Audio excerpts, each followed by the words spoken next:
पैसा लेता था, इनकमिंग का भी पैसा लेता था। सही है सर। गांव घर में कोई एक टेलीफोन वाला होता था, किसी का कतर से फोन आ रहा है, किसी का मलेशिया से आ रहा है, किसी का दुबई से आ रहा है, एक आदमी को खबर देने के लिए भेजता था कि जाओ फलाना का कॉल आया है, तुम उसको बताओ। वो आता था, उसका भी वो पैसा अलग से 25 रुपया 50 रुपया लेता था। सही है। उस समय जो आदमी टेलीफोन का व्यापार किया वो आदमी बहुत पैसा कमाया, कमाए कि नहीं कमाया। अब एक बात बताइए, यहाँ पे अगर कोई आदमी टेलीफोन का धंधा करेगा उसको कितना रुपया आएगा? उसका धंधा चलेगा, बिजनेस चलेगा? नहीं चलेगा। उसका समय आपको बहुत, तो काम बहुत अच्छा था लेकिन समय आप नहीं, समझ रहे। तो सही समय से सही निर्णय लेना बहुत जरूरी है। एक समय था कि जब गाना वगैरह बजता था तो ऑडियो टैप रिकॉर्डिंग में बजता था, ठीक है, VCR वगैरह ये सब में बजता था। लेकिन समय गुजरता गया, क्या आ गया? लोगों के घर में टेलीविजन आ गया, टीवी आ गया। फिर समय बीता, लोगों के पास एंड्रॉइड मोबाइल आ गया। आज आपको कोई फिल्म देखना है या कुछ भी देखना हो तो आप किसी सिनेमा हॉल में नहीं जाते या कहीं और नहीं जाते, बल्कि घर में आप अपने मोबाइल में देखते। समझ रहे हैं मेरी बात को। अब अगर कोई टेलीविजन का दुकान करेगा, पुराने जमाने वाला LCD की बात नहीं कर रहा, क्या उसका टेलीविजन बिकेगा? खरीदेगा? नहीं खरीदेगा।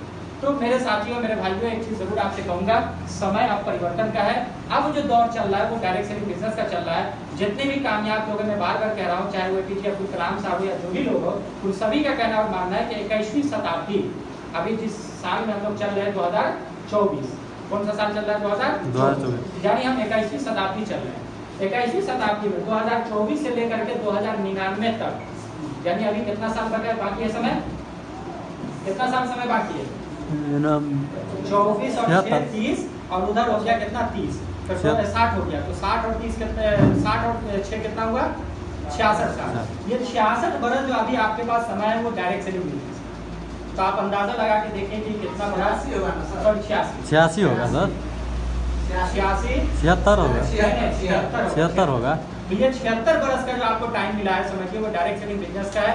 सो आप राइट टाइम पे राइट स्टार्टअप कीजिए। बाकी हमारे लीडर्स आपको सिखाने के लिए, आपको समझाने के लिए, उंगली पकड़ के आपको साथ में लेकर चलने के लिए तैयार हैं। आप उनकी बातों का अनुसरण कीजिए, उनको फॉलो कीजिए, जो वो बतावे बस उसके हिसाब से आप चलते रहिए। धीरे धीरे करके ऑटोमेटिकली आप एक न एक मंजिल को पा जाएंगे। हम गलती क्या करते हैं? अपना दिमाग लगाते हैं। एक चीज बताइए, साइकिल का चक्का गोल, मोटरसाइकिल का चक्का गोल, ट्रेन का चक्का गोल, हवाई जहाज का चक्का गोल। अब अगर कोई साइंटिस्ट यहाँ पे आ जाए, कोई बड़ा वैज्ञानिक आ जाए, वो ये बोले कि नहीं हम चक्का गोल नहीं चौकोर बनाएंगे। क्या बनाएंगे? हम चक्का चौकोर बनाएंगे। क्या वो टायर अगर चौकोर बनाएगा तो चल पाएगी गाड़ी? चाहे दुनिया की सारी 80-86 खूबी उसमें क्यों ना डाल दी जाए, बढ़िया से बढ़िया टेक्नोलॉजी क्यों नहीं लगा दिया जाए, लेकिन अगर टायर हम खराब कर लेंगे तो क्या वो चल पाएगा? नहीं चल पाएगा।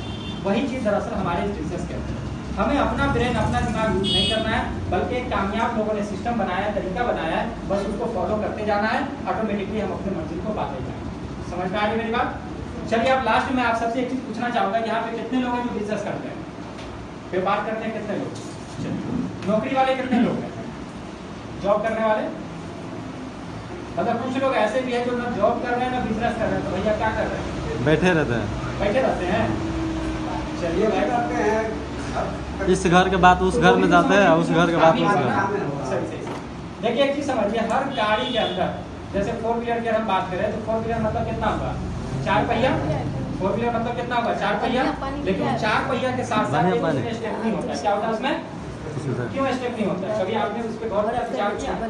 वो इसलिए होता है कि मान लीजिए कभी आप रास्ते में चले, कहीं जा रहे हैं, किसी कारणवश गाड़ी आपकी पंक्चर हो गई, गाड़ी आपकी खराब हो गई, तो ऐसी अवस्था में आपको रुकना ना पड़े और आप अपनी मंजिल तक बिना किसी रुकावट के पहुंच जाए, उसके लिए आप एक बैकअप लेके चलते हैं, उसके लिए आप एक स्टेपनी लेके चलते हैं। तो मेरा आप सबसे एक प्रश्न है, क्या आज आपके जीवन में कोई ऐसा स्टेपनी है? क्या कभी आपने इसके ऊपर विचार किया? मान के चलिए आप जॉब कर रहे हैं, ठीक है, बहुत अच्छा चल रहा है ऊपर वाले की कृपा से। आप व्यापार कर रहे हैं, ठीक है, बहुत अच्छा चल रहा है, बहुत बढ़िया कृपा है, सब कुछ ठीक ठाक है। लेकिन कल हो करके अगर कुछ हो जाता है, जैसे अभी 5 साल पहले कोरोना काल में जिन लोगों का बहुत अच्छा जॉब चल रहा था अचानक से खत्म हो गया, जिन लोगों का बहुत अच्छा व्यापार चल रहा था अचानक से बंद हो गया। यस और नो? तो कहने का मेरा मतलब ये हुआ कि अगर आपके पास कोई अल्टरनेट नहीं है, कोई विकल्प नहीं है, तो इतना जरूर मान के चलिए कि आप कभी भी फंस सकते हैं, कभी भी आपकी गाड़ी बीच रास्ते में अटक सकती है। तो इसके लिए जरूरी है कि बुलेटिन नेपाल को आप एक बैकअप के तौर पे लेके चलिए, शुरुआत कीजिए। धीरे धीरे जब आपका यहाँ पे ग्रोथ होगा, जब यहाँ पे 2 पैसा आपको इनकम आने लगेगा, देन ऑटोमेटिकली आपके लिए एक बढ़िया प्लेटफॉर्म बन जाएगा, आपके लिए इनकम का एक अच्छा रोजगार बन जाएगा। फिर मेरा ये मानना है कि आपको कोई दूसरा व्यापार या नौकरी करने की शायद की आवश्यकता भी नहीं रहेगी, क्योंकि इस बिजनेस के अंदर इतनी पोटेंशियल है कि ये आपको जीवन में वो सब कुछ दे सकता है जो आज आप सोच भी नहीं सकते। यानी जिस चीज की एक इंसान कल्पना भी नहीं कर सकता है, वो सारी की सारी कामयाबी सफलता यहाँ पे आपको मिल सकती है। क्या मिल सकती है गोल्डन नेपाल से, कभी आपने विचार किया? नहीं। सबसे पहली चीज आपको मिल सकती है यहाँ पे